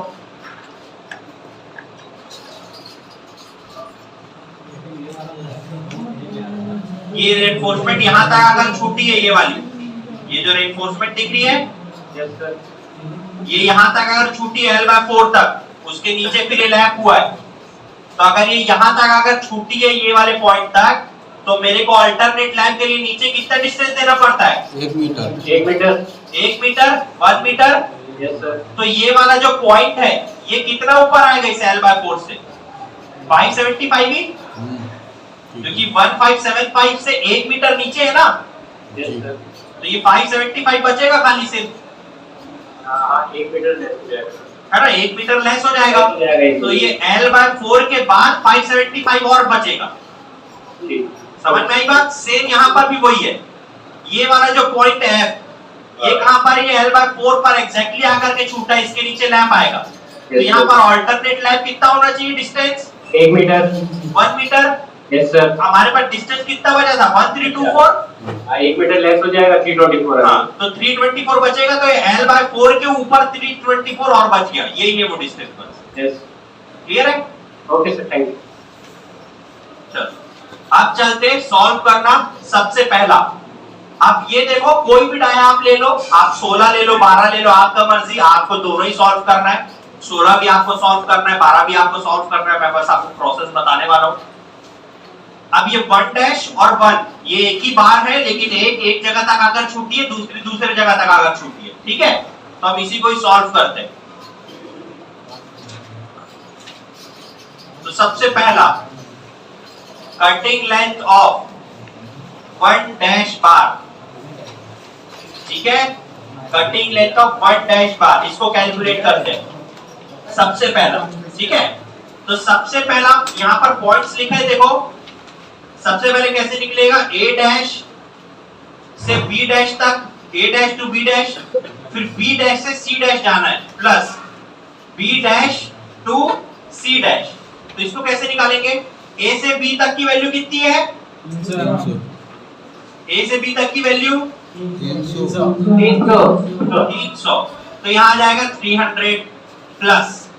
अब प्लस निकालने के लिए यहाँ पर कुछ ना अब हमको कैलकुलेशन करना पड़ेगा। तो अब देखते हैं इसका कैलकुलेशन। तो सबसे पहले ये जो पॉइंट है, ये पॉइंट, अब आप मेरे को ये जो एनजीएल है नेचुरल ग्राउंड लेवल, इस नेचुरल ग्राउंड लेवल से इस नीचे तक के पॉइंट की वैल्यू बताओ। चलो जल्दी से वैल्यू बताओ। यहाँ से यहाँ तक 15 जाएगा भाई। ये माइनस होगा खबर। हाँ, कैसे कैसे निकालना है? 1500 क्या माइनस करूं पहले? 200 माइनस कर दूं। क्यों 200 माइनस? Sand filling. उसके बाद क्या माइनस करना पड़ेगा? कवर। Very good. फुटिंग का कवर माइनस करना पड़ेगा नीचे से 50 का। यहाँ पर कवर लगा रहेगा। फिर क्या माइनस करना पड़ेगा?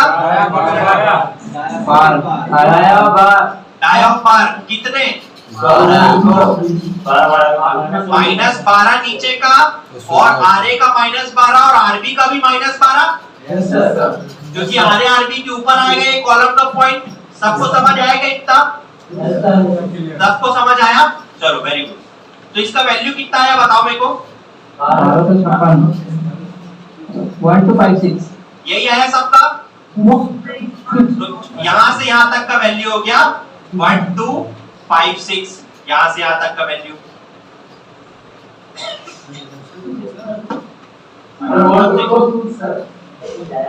अब इसके बाद देखो, अभी तो आएंगे। चलो अब यहाँ ध्यान दो। अब इस पॉइंट तक तो पहुंच गए। 1226 आएगा। अरे यार गणित में भी गलती कर रहे हो यार। 1226 आएगा। 1226 है सर। सर 1226 आएगा।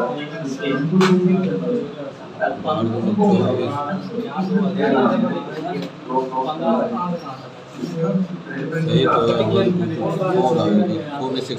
4 है।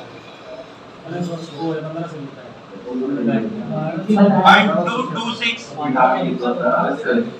ठीक है।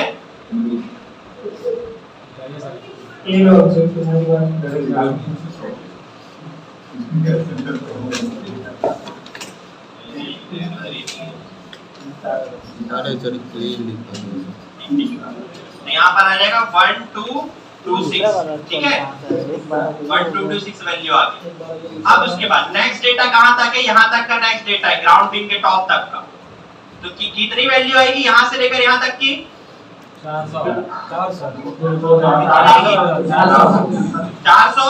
350 सॉरी 300 का बीम और 100 का वन लाइन ब्रिक पर। क्लियर है क्या सबको?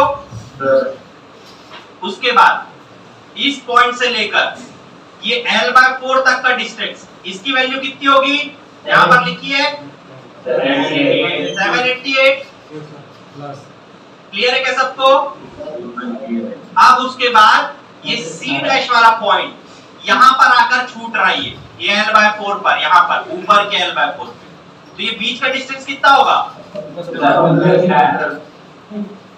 1575। सबको क्लियर है क्या? किसी को कोई डाउट? एनीवन? यहाँ तक पर कोई डाउट किसी को भी? अब इसको जोड़ देना है बस 300।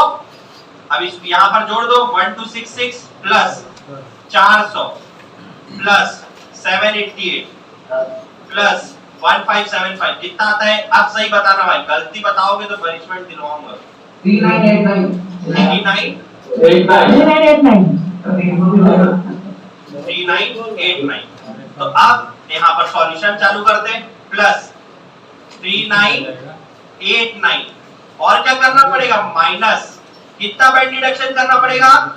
Very good. माइनस एक बार बैंड हो रहा है 90 डिग्री का, तो इंटू 2 डाया। अब कौन सा वाला सॉल्व करें? 16 सॉल्व करें 12 सॉल्व करें? 16 कर लेते हैं, कोई दिक्कत नहीं है। तो माइनस इंटू 16। अब बताओ कितना है कटिंग लेंथ?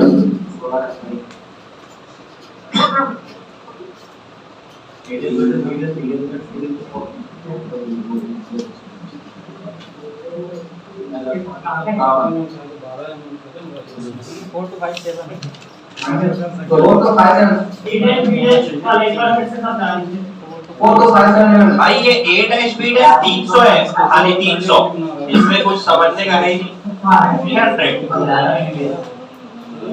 300 कितना आया? 4257 mm।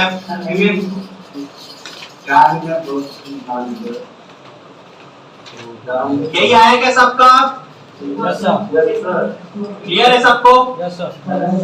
किसी कोई डाउट? भाई A डैश से B डैश 300 mm है खाली, कोई सोच रहा ही नहीं इसमें 300 mm। मैं हर जगह ऐसे ही यूज होगा 300 mm 300 mm 300 mm, यही मिनिमम वैल्यू, इससे कम नहीं लेते और इससे ज्यादा ली भी नहीं जाती, और अगर होगी तो ड्राइंग में दिया रहेगा, नहीं तो 300 mm ही हमेशा। समझ में नहीं आ रहा ये आ गया 4275 mm। किसी को कोई डाउट? एनीवन? क्लियर है सबको? All set? चलो बढ़िया। तो अभी अब निकाल रहे हैं 16 mm डाई के लिए, ठीक है? 16 mm ले लिए हैं तो 16 mm के लिए निकाल रहे हैं अभी हम 16 mm डाई के लिए। ये निकाल लिए सर? हाँ सर, यहाँ पे तो 12 mm का माइनस किया था ना, तो वहाँ पे 16 क्यों लिया सर? कहाँ 12 का माइनस किए? यहाँ पर? हाँ सर। ये रेनफोर्समेंट फुटिंग का माइनस किया ना भाई, फुटिंग का कितने का डाया है? अच्छा 12 और 16 का कॉलम का 16 है ना? हाँ कॉलम का 16 और 12 दोनों का है, तो पहले 16 के लिए निकाल रहे हैं, फिर 12 का भी आपको निकालना रहेगा, ठीक है? ठीक है। हाँ चलो क्लियर है सबको? आगे बढ़े, लिख लिए सब? एक बार हाथ उठा के बता दो आगे बढ़ना है तो सभी सारे लिख लो जल्दी से, 1 मिनट और।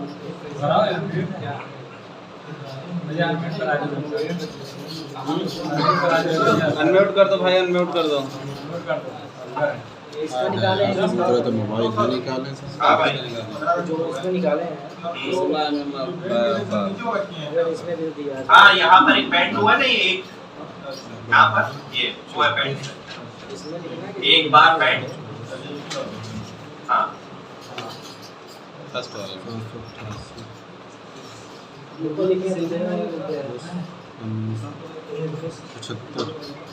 चलिए हेलो सर। हाँ 39 कैसा है? ये 300 क्या लिया जाएगा? 300 ये वाले परसेंटाइज वाला 3988 कैसे आया? ये सारे को जोड़ दे, 1575 प्लस 788 प्लस 400 प्लस 1226। सही, इसका क्या आता है? 3956। फर्स्ट वाले में लिखना ठीक है, हाँ फर्स्ट वाले में लिखना है सर। हाँ 1575 प्लस 788 प्लस इधर सही है तो प्लस 1226 3989 का है भाई। यार कैसे कर दो, गणित गलत नहीं करते हैं, थोड़ा बहुत चलता है बार। क्लियर है भाई? हो गया? डन?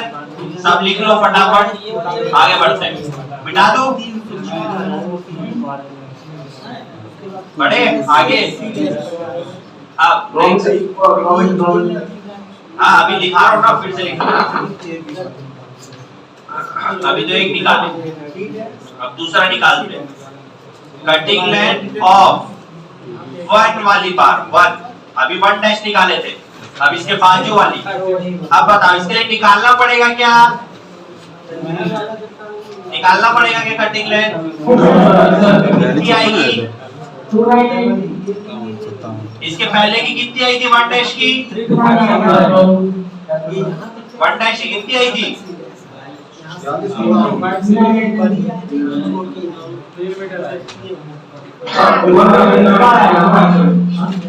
1 मिनट बेटा 4257 आया था। हाँ सर आया था 4257 4257 mm आया था कटिंग लाइन जी 1 डैश का, तो 1 का कितना आएगा?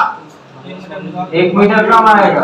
1 मीटर कम 3257 हो गया, काम खत्म, कुछ नहीं करना इसके लिए एक्स्ट्रा, कुछ भी एक्स्ट्रा नहीं करना है। 1 मीटर कम आएगा, काम खत्म, गेम ओवर। 3257 ऑटोमेटिकली जब ये अपने आप लगेगी यहाँ से यहाँ, तो अपने आप दोनों के बीच में 1 मीटर का गैप आ जाएगा अपने आप।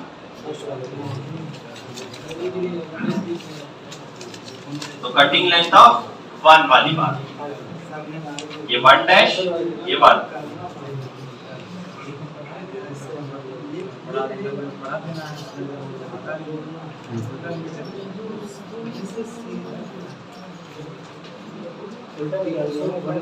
अरे सर समझाने के लिए ऐसा किए हैं, आपको जोड़ना पड़ेगा उसको। सर बता दिया आपको जोड़ना पड़ेगा। जैसे सर आपको ये पहले यहाँ तक पता, इसमें जोड़ देना था 1 मीटर।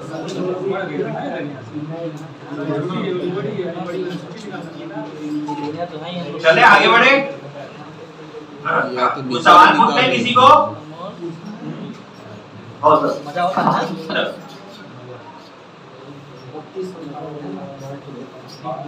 नेक्स्ट, अब आगे नेक्स्ट पेज में पहुंच गए। ये था हमारा ग्राउंड फ्लोर, एक बार के लिए ये था हमारा ग्राउंड फ्लोर। अब ये हमारा फर्स्ट फ्लोर, अब ये फर्स्ट फ्लोर में पहुंचना है। अब देखो कौन सा रेनफोर्समेंट निकाल रहे, देखो अब ये 2 और 2 डैश हो गया, ये 2 और ये 2 डैश, ठीक है। अब इसके ऊपर बढ़ रहे, तो ये रेनफोर्समेंट कैसे लगा हुआ है देखते हैं। ये सेम ये L/4 के नीचे तक का ये पॉइंट F डैश, अब ये देखो यहां से ऐसा आया, ये इसी पॉइंट पर आया, ऐसा जॉगल हुआ और नीचे आ गया, ठीक है ऐसा। तो अब निकालना है कटिंग लेंथ ऑफ 2 डैश वाली बात,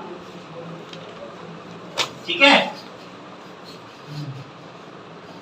तो उसके लिए क्या निकालना है, D डैश से E dash plus E dash से F डैश, D से E और E से F डैश, बस निकालना पड़ेगा। तो D से E की वैल्यू कितनी होगी, 1 मीटर। D डैश से E डैश की वैल्यू, यहां से यहां तक की वैल्यू बताओ। 1575 कैसे? 1 मीटर, 1 मीटर कैसे होगा? Very good. D से E की वैल्यू होगी 50D। मेरा वीडियो और आवाज क्लियर आ रहा है क्या आप लोगों को? क्लियर आ रहा है क्या गाइस? एक्चुअली अभी ना लाइट गोल हो गई इधर।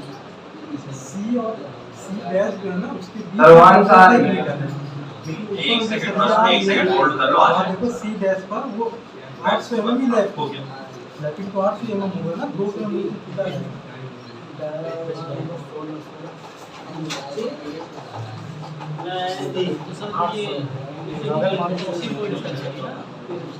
ये कितनी आएगी 50D, और 50D की वैल्यू 50 into 16, 16 का सॉल्व कर रहे हैं ना, कितना होता है 800 mm, ठीक है।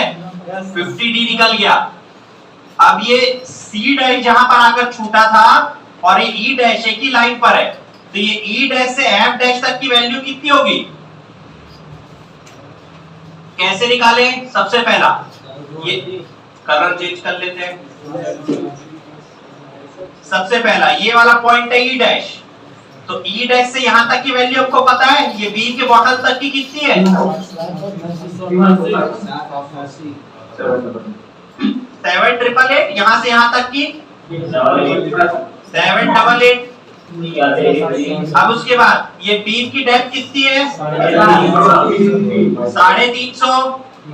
उसके बाद ये L/4 कितना है 663। उसके बाद ये F डैश तक का कितना वैल्यू है 1324। अब ये टोटल कर लो कितना आ गया भाई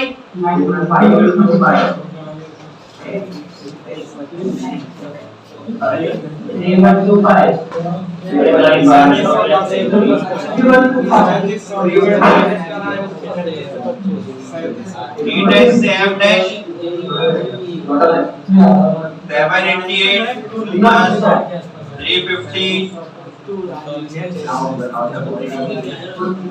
350 ये आ गया 3125। ठीक है, तो अब कटिंग लाइन कितनी आ जाएगी? 3125 प्लस लैप लेंथ 800, तो कितना आ गया?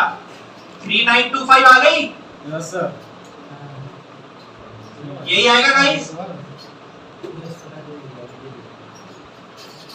यही आएगा। किसी कोई डाउट है क्या इसमें? कैसे आया? किसी कोई सवाल या कोई डाउट इसमें? यहाँ से यहाँ तक लैप हो गया 50D का, फिर ये जो C डैश और E डैश एक ही पॉइंट पर है, इससे यहाँ तक का डिस्टेंस नाप लो बस, कितना आ रहा है एक एक कर। हो गया 3925।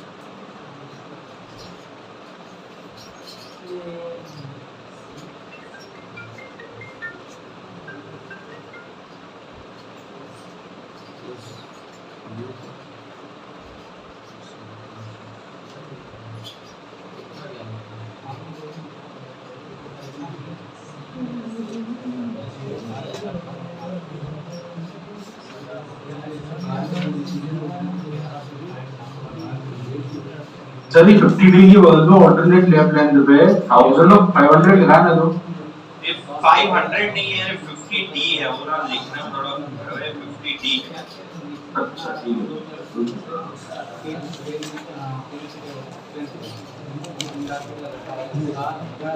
अब ये सब ना क्या है कि ये वहाँ ड्राइंग में नहीं मिलता ये सब बना बनाया, इसी वजह से मैंने पीपीटी में बना दिया था लाइन बना बना के, ताकि दिक्कत ना हो।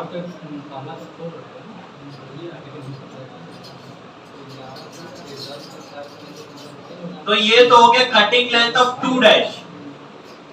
तो चलो अब देखते हैं कौन कितना दिमाग लगा पाता है, मजा आएगा। कटिंग लेंथ ऑफ 2 इसका बताओ। हाँ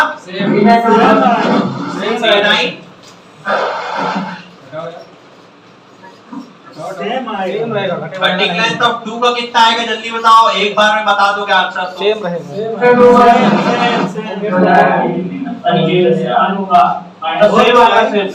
रहेगा।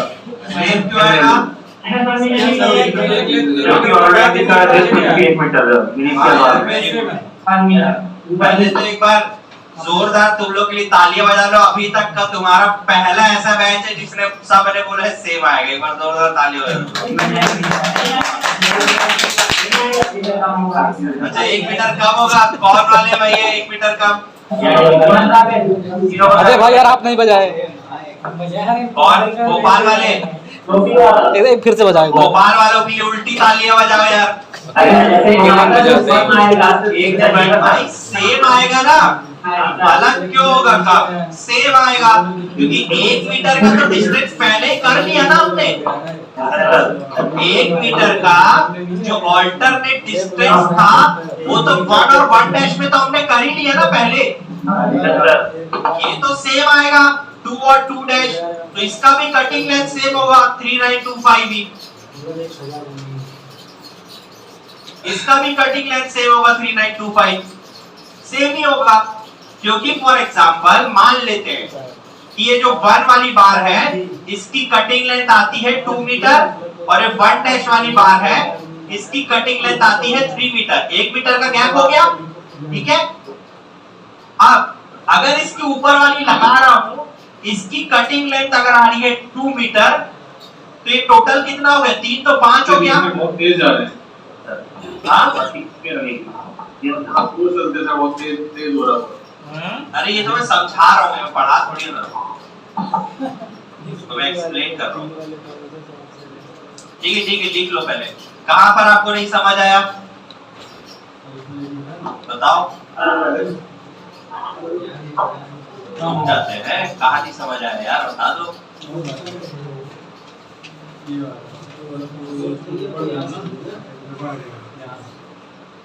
अरे यार इसे ऊपर नीचे कर दे तो लिख लिए सभी? एक का पहले काटे हैं, अगले वाले लैलीब्राज, को आगे काट दे तो बताओ ना यार, कहाँ कुछ पूछना चाह रहे हो पूछ लो। मतलब ये जैसे ये वाले को नीचे काटे, काट ये वाले को ऊपर काट दे तो नहीं, मतलब मैं तो दोनों का लिख लो जल्दी लिख लो।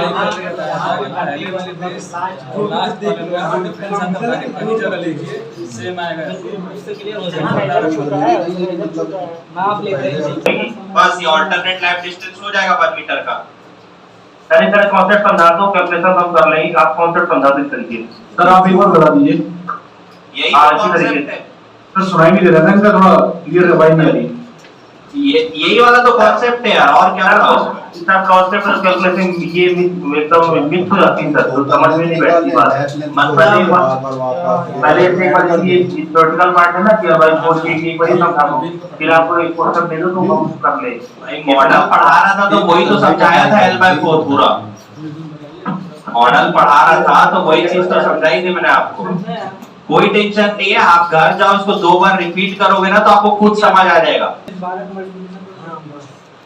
कि भैया आपकी एक रेनफोर्समेंट एक पर्टिकुलर डिस्टेंस तक छूट के आई।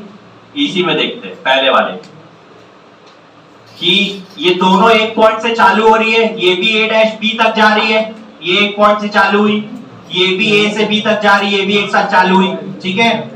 ये यहाँ से ग्राउंड लेवल तक पहुंची, ये भी यहाँ ये ग्राउंड लेवल तक पहुंची, दोनों से। फिर ये यहाँ तक पहुंची ग्राउंड बीच तक। Hello hello hello hello hello. हाँ भाई बोलना।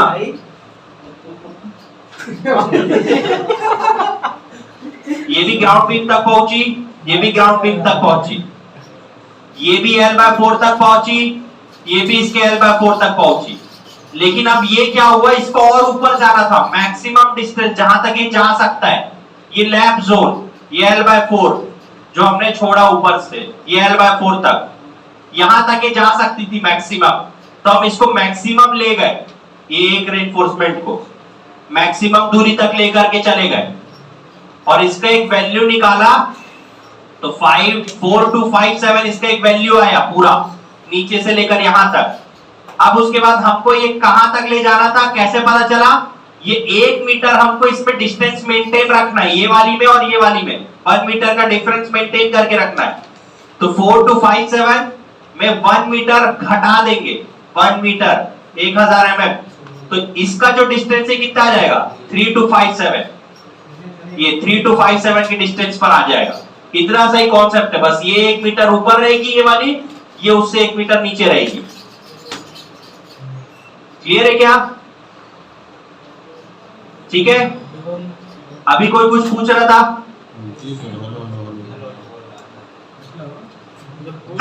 चलो आगे बढ़ते हैं। तो ये सेम 2 और 2' की कटिंग लेंथ सेम आएगी। 2' जितनी होगी 2 भी उतनी आएगी, सेम एज इट इज, क्योंकि 1 मीटर का जो डिस्टेंस है वो अपने नीचे ही मेंटेन करके रख चुका है पूरा का पूरा। अब इसके ऊपर वाली रेनफोर्समेंट 3 और 3' जो फाइनली पूरे ऊपर तक पहुंचती है। तो ये हो गया था हमारा फर्स्ट फ्लोर F है, ये हो गया हमारा स्लैब, सॉरी रूफ, ये हो गया हमारी रूफ जहां पर ये पैरापेट निकली हुई है, ठीक है। पैरापेट निकली हुई रूफ हो गया हमारा। सेम कॉन्सेप्ट यहाँ पर, ये हम F' तक पहुंच चुके थे पहले ही। तो यहाँ पर अब ये रेनफोर्समेंट बन रही है, ये G' से H' यहाँ पर होगी, G से H, G से H की length same 50D, 50D that is 800। अब ये सेम H से लेकर I तक जा रही है, यहाँ पर ये वाले पॉइंट तक, H से लेकर I तक। तो ये वाला पॉइंट है ये H से I तक, यहां से यहां तक 50D हो गई कैलकुलेशन में। अबे यहां से यहां तक जाना है, तो कैसे जोड़ेंगे? यहाँ से यहाँ तक 663, ये बीम की डेप्थ कितनी है 350, और यहाँ से यहाँ तक की डेप्थ 1000 माइनस यहाँ से 100 का डिस्टेंस, तो दैट इज 900। तो इसको जोड़ देना है 0 को, तो कैसा बनेगा 2713 cutting length of 3 dash that is 50D 800 plus 663 plus 350 और प्लस 900। तो कितना आता है आंसर? हाँ 313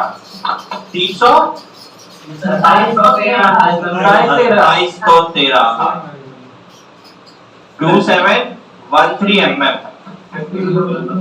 क्लियर है? 3 डैश का 2713 इसमें 1 मीटर ऐड कर देंगे 3 डैश वाली रेनफोर्समेंट। किसी को कोई डाउट ये वाले में 2713 वाले में ये वाला कैसे निकला, या कुछ पूछना चाहते हो 3 डैश वाले में? आपके सेलफोन में 3D मॉडल भी होगा, एक बार उसको भी जाकर के चेक करना। आपके ऑफलाइन के उसमें ट्रेनिंग मॉड्यूल में 3D मॉडल भी रहेगा, जो आज अपन सुबह अपन ने ट्रेनिंग किया, उसको भी जाकर के देखना एक बार अच्छे से।